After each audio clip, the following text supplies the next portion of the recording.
Be careful when you visit unfamiliar places. You might end up in a village full of Aswangs.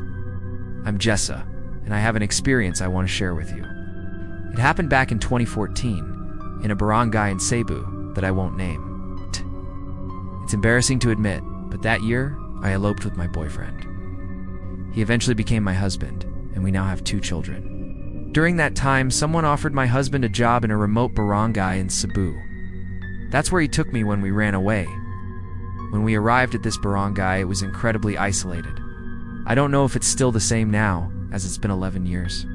This barangay was more like a sitio, a small settlement. We reached the place at night. The house we were renting was deep inside, like it was behind many other houses.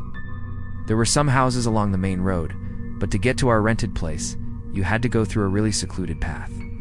It was as if only the main road had houses, but once you entered the inner areas, it became forested. When we arrived in front of the house we were going to rent, the landlady greeted us. As soon as I saw her, I was puzzled. It seemed like she didn't have a bridge between her nose and mouth. I was also surprised because the landlady didn't show us around or point out anything inside the house we were renting. She didn't come in, just stayed outside, which was nice, but extremely quiet. After this, I don't know why, but I had a strange feeling that night. I did something unusual.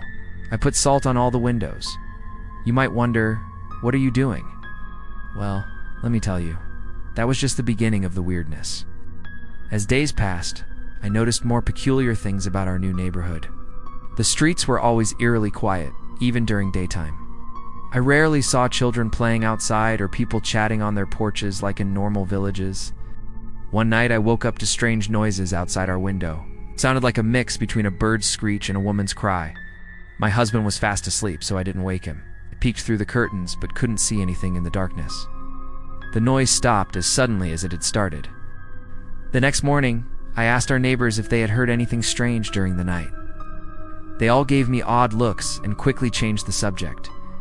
It was as if they were hiding something, or maybe they were just used to these nocturnal disturbances.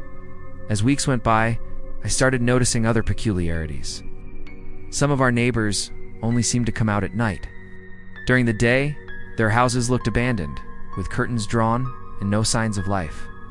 But as soon as the sun set, I could see shadows moving behind their windows and hear muffled conversations. One evening, while hanging laundry, I saw a group of women gathered under a large tree at the edge of the forest.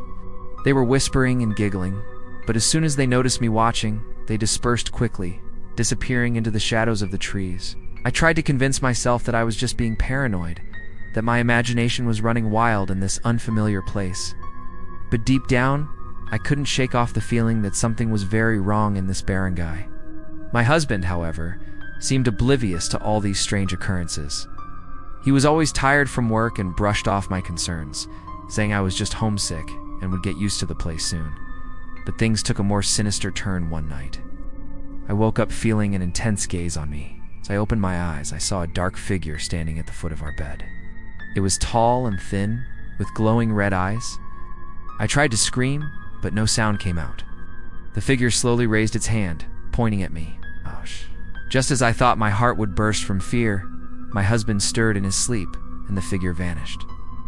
The next morning, I begged my husband to leave this place. I told him about all the strange things I had seen and felt. At first, he was skeptical, but when he saw the genuine fear in my eyes, he agreed that we should move. As we were packing our things, preparing to leave, there was a knock on the door. It was the landlady, her face as expressionless as ever, asked why we were leaving so soon. When my husband explained that we had found a better opportunity elsewhere, her eyes narrowed slightly. For a moment, I thought I saw a flash of something inhuman in those eyes, but it was gone so quickly that I convinced myself I had imagined it. We left that barangay the same day, never looking back. To this day, I'm not sure what exactly was going on in that place. Were they really Aswangs? Or was it all just in my head? All I know is that whenever I think about that time, a chill runs down my spine. So I warn you again, be careful where you go. Some places might look normal on the surface, but they hide dark secrets. Trust your instincts, and if something feels off, don't ignore it. You never know what kind of supernatural beings might be lurking in the shadows.